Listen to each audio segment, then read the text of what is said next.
Hi, everyone. 2 years ago, my life changed forever.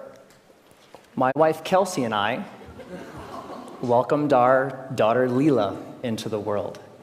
Now, becoming a parent is an amazing, amazing experience. Your whole world changes overnight, and all of your priorities change immediately, so fast that it makes it really difficult to process sometimes. Now, you also have to learn a tremendous amount about being a parent, like, for example, how to dress your child. This was new to me. This is an actual outfit. I thought this was a good idea. And even Leela knows that it's not a good idea. So there was so much to learn and so much craziness all at once.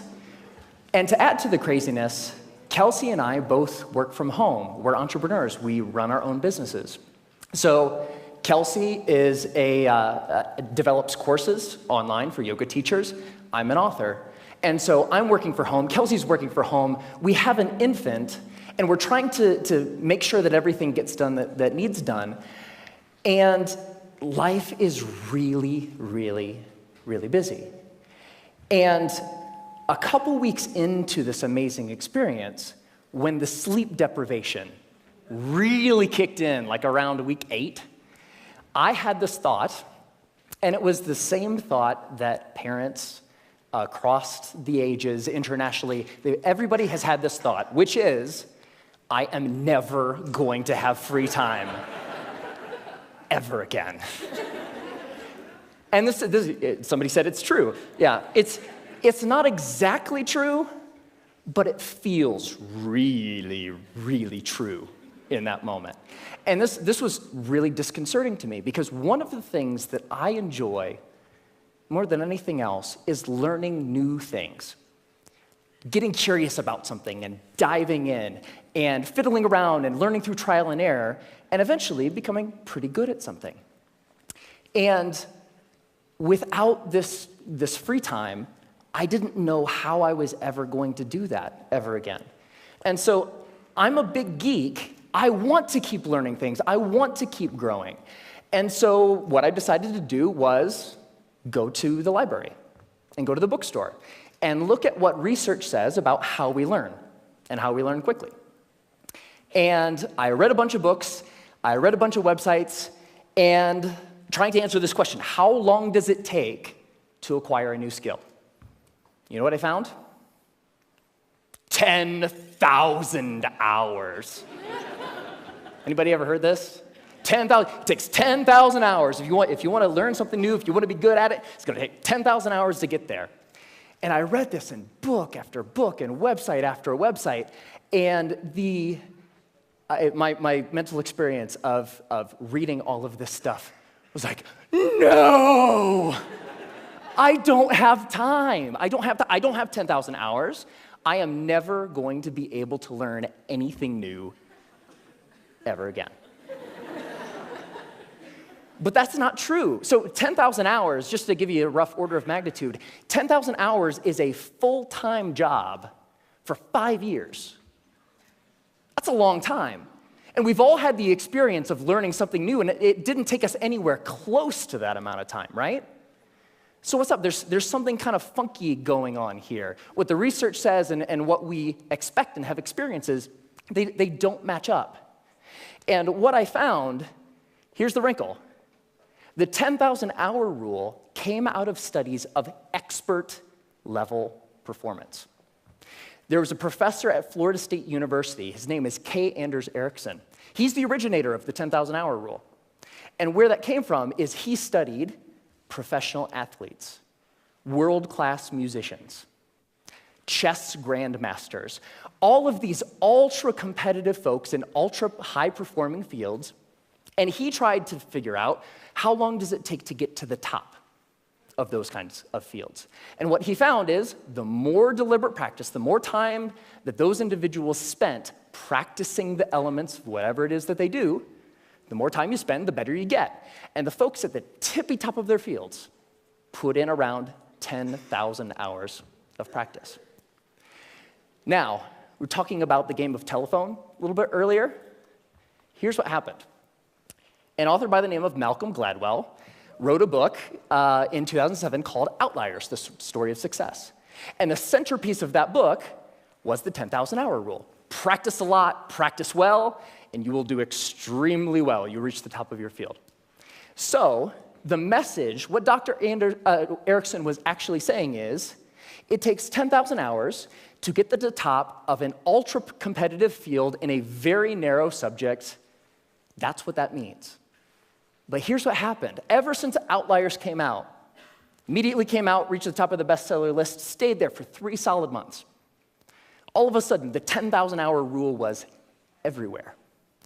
And a society-wide game of telephone started to be played. So this message, it takes 10,000 hours to reach the top of an ultra-competitive field, became, it takes 10,000 hours to become an expert at something. Which became, it takes 10,000 hours to become good at something. Which became, it takes 10,000 hours to learn something. But that last statement, it takes 10,000 hours to learn something, it's not true. It's not true. So, what the research actually says, if I spent a lot of time here at the CSU library in the cognitive psychology stacks, because I'm a geek. And when you actually look at the studies of skill acquisition, you see over and over and over a graph like this. Now, researchers, whether they're studying a motor skill, something you do physically, or a mental skill, they like to study things that they can time, because you can quantify that, right? So they'll give research participants a little task, something that requires physical arrangement or something that requires learning a little mental trick, and they'll time how long a participant takes to complete the skill. And here's what this graph says. When you start, so when researchers gave participants a task, it took them a really long time because it was new and they were horrible. With a little bit of practice, they get better and better and better, and that early part of practice is really, really efficient. People get good at things with just a little bit of practice. Now, what's interesting to note is that if, we don't really, for skills that we want to learn for ourselves, we don't care so much about time, right?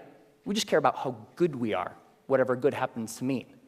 So if we relabel performance time to how good you are, the graph flips, and you get this famous and widely known, this is the learning curve. And the story of the learning curve is when you start, you're grossly incompetent and you know it, right? With a little bit of practice, you get really good really quick. So that early level of improvement is really fast. And then at a certain point, you reach a plateau, and the subsequent gains become much harder to get. They take more time to get. Now, my question is, I want that, right? How long does it take from starting something and being grossly incompetent and knowing it to being reasonably good in, hopefully, as short a period of time as possible?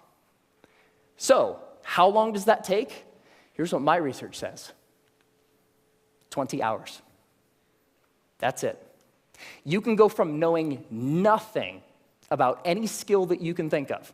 Want to learn a language? Want to learn how to draw? Want to learn how to juggle flaming chainsaws? If you put 20 hours of focused, deliberate practice into that thing, you will be astounded at how good you are.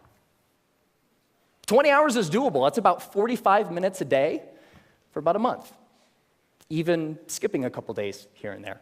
20 hours isn't that hard to accumulate. Now, there's a method to doing this, because it's not like you can just start fiddling around for about 20 hours and expect these massive improvements. There's a way to practice intelligently. There's a way to practice efficiently that will make sure that you invest those 20 hours in the most effective way that you possibly can. And here's the method. It applies to anything. The first is to deconstruct the skill. Decide exactly what you want to be able to do when you're done, and then look into the skill and break it down into smaller and smaller pieces. Most of the things that we think of as skills are actually big bundles of skills that require all sorts of different things. The more you can break apart the skill, the more you're able to decide what are the parts of this skill that will actually help me get to what I want, and then you can practice those first. And if you practice the most important things first, you'll be able to improve your performance in the least amount of time possible. The second is learn enough to self-correct. So get 3 to 5 resources about what it is you're trying to learn. Could be books, could be DVDs, could be courses, could be anything. But don't use those as a way to procrastinate on practice. I know I do this, right? Get like 20 books about the topic. It's like, I'm going to start learning how to program a computer when I complete these 20 books. No, that's procrastination. What you want to do is learn just enough that you can actually practice and self-correct or self-edit as you practice. So the learning becomes a way of getting better at noticing when you're making a mistake and then doing something a little different. The third is to remove barriers to practice. Distractions, television, internet, all of these things that get in the way of you actually sitting down and doing the work. And the more you're able to use just a little bit of willpower to remove the distractions that are keeping you from practicing, the more likely you are to actually sit down and practice, right? And the fourth is to practice for at least 20 hours. Now, most skills have what I call a frustration barrier. You know, the grossly incompetent knowing it part. That's really, really frustrating. We don't like to feel stupid. And feeling stupid is a barrier to us actually sitting down and doing the work. So by pre-committing to practicing whatever it is that you want to do for at least 20 hours, you will be able to overcome that initial frustration barrier and stick with the practice long enough to actually reap the rewards. All right? That's it. It's not rocket science. 4 very simple steps that you can use to learn anything. Now, this is easy to talk about in theory, but it's more fun to talk about in practice. So one of the things that I've wanted to learn how to do for a long time is play the ukulele. Has anybody seen Jake Shimabukuro's TED Talk where he plays the ukulele and makes it sound like he's like an ukulele god? It's amazing. It's like, I saw that, it's like, that is so cool. It's such a neat instrument. I would really like to learn how to play. And so I decided that to test this theory, I wanted to put 20 hours into practicing the ukulele and see where we got. And so the first thing about playing the ukulele is in order to practice, you have to have one, right? So I got an ukulele, and my lovely assistant, thank you, sir. I think I need the cord here. It's not just an ukulele, it's an electric ukulele. Yeah. So the first couple hours are just like the first couple hours of anything. You have to get the tools that you're using to practice. You have to make sure that they're available. My ukulele didn't come with strings attached. I had to figure out how to put those on. Like, that's kind of important, right? And learning how to tune and learning how to make sure that all of the things that need to be done in order to start practicing get done, right? Now, one of the things when I was ready to actually start practicing was I looked in online databases and songbooks for how to play songs. And they say, okay, ukuleles, you can play more than one string at a time, so you can play chords. That's cool. You're accompanying yourself. Yay, you. And when I started looking at songs, I had an ukulele chord book that had like hundreds of chords. I was like looking at this thing, like, whoa, that's intimidating. But when you look at the actual songs, you see the same chords over and over, right? As it turns out, playing the ukulele is kind of like doing anything. There's a very small set of things that are really important and techniques that you'll use all the time. And so in most songs, you'll use 4, maybe 5 chords, and that's it. That's the song. You don't have to know the hundreds as long as you know the 4 or the 5. So while I was doing my research, I found a wonderful little medley of pop songs by a band called Axis of Awesome. And somebody knows it. And what Axis of Awesome says is that you can learn, or you can play pretty much any pop song of the past 5 decades if you know 4 chords. And those chords are G, D, E minor, C. 4 chords, pump out every pop song ever, right? So I thought, this is cool. I would like to play every pop song ever. So that was the first song I decided to learn, and I would like to actually share it with you. Ready? All right.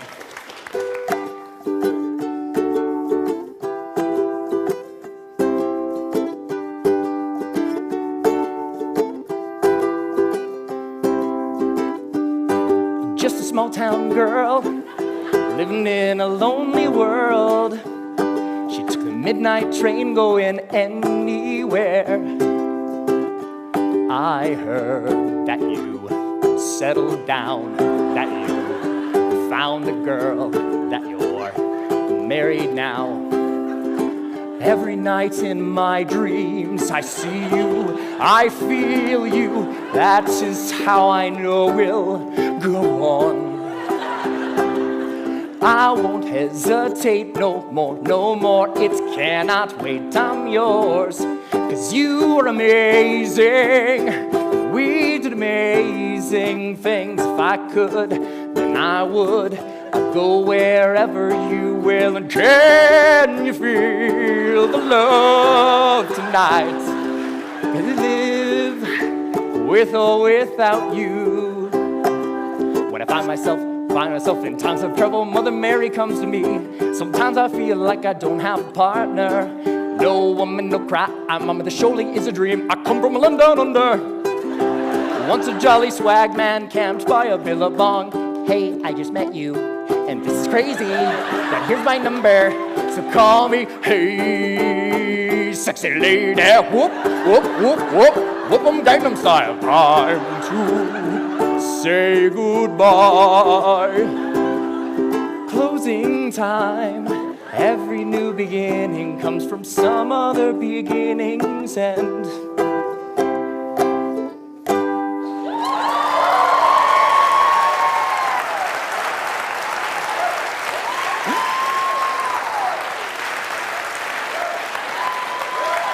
Thank you. Thank you. I love that song. And I have a secret to share with you. So by playing that song for you, I just hit my 20th hour of practicing the ukulele. Thank you.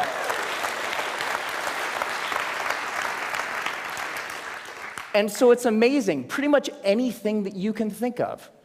What do you want to do? The major barrier to learning something new is not intellectual. It's not the process of you learning a bunch of little tips or tricks or things. The major barrier is emotional. We're scared. Feeling stupid doesn't feel good. In the beginning of learning anything new, you feel really stupid. So the major barrier is not intellectual, it's emotional. But put 20 hours into anything. Doesn't matter. What do you want to learn? You want to learn language? You want to learn how to cook? You want to learn how to draw? What turns you on? What lights you up? Go out and do that thing. It only takes 20 hours. Have fun.